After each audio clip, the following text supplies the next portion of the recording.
Now let's start the VM to install the operating system. So let me click on start.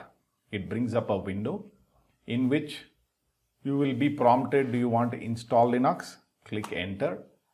And then it will bring up the ISO file being read and validating the ISO file. When that screen comes, which will come in a couple of seconds, we see that it is trying to do a check. We can escape it because the ISO file is downloaded properly. We can wait for it to complete, or you can escape and come out. I have clicked escape so that it goes ahead. And then finally it comes into the GUI screen to choose the installation options.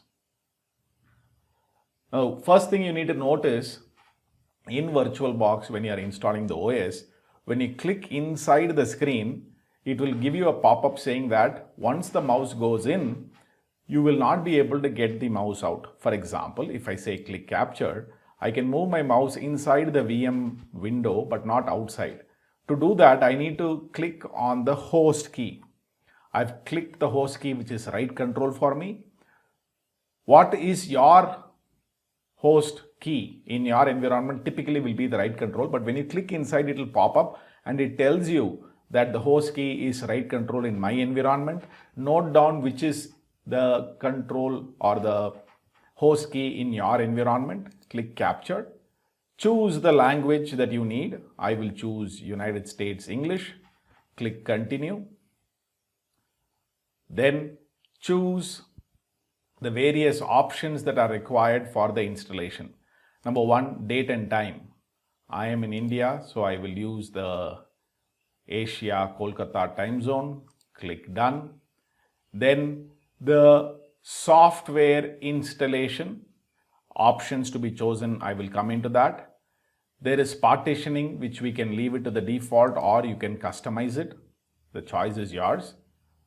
You can click manual partitioning if you want to and click done. Then the software that needs to be installed. When I click on the software installation, by default it is minimum install. I will need a server with GUI so that I can show you the installer. Apart from that, we need to choose certain add-ons. First of all, choose the hardware monitoring utilities.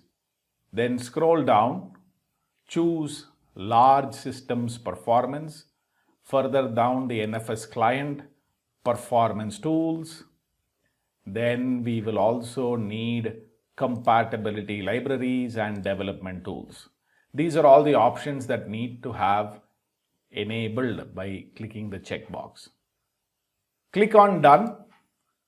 It will take a couple of minutes to do the validation whether whatever you have chosen is all accessible. Let's wait for it to do the needful. There we go. It is already taken care of all this, right? Now, if you wanted to choose your own partitioning, you can choose the different space that has to be assigned. Right now, with everything else specified, click on begin installation to do the installation. This is going to take some time. I'm going to pause for it to do the installation and I will be fast forwarding it. And once the install is complete, we will see what to do next.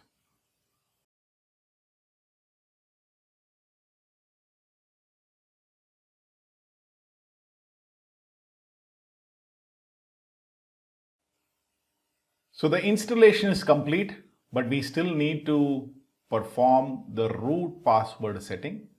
So let me click on the root password. Give any password that will meet the requirement. I typically use root123. It says it is a weak password. It is okay for me.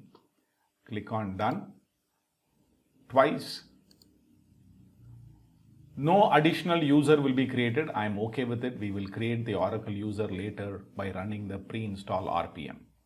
Clicking on finish configuration will reboot your OS.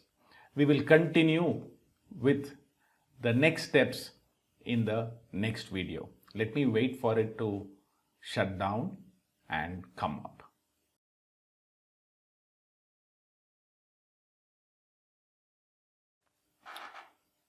So now that it is ready to reboot, let me click reboot.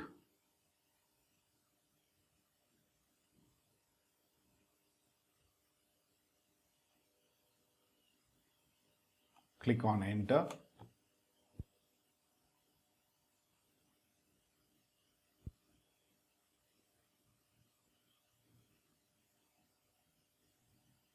License information, click on the accept license agreement checkbox and click on done. There is no network configuration we'll do now, we will do it later. Click on finish configuration to finish this. Finish. That completes the basic OS installation.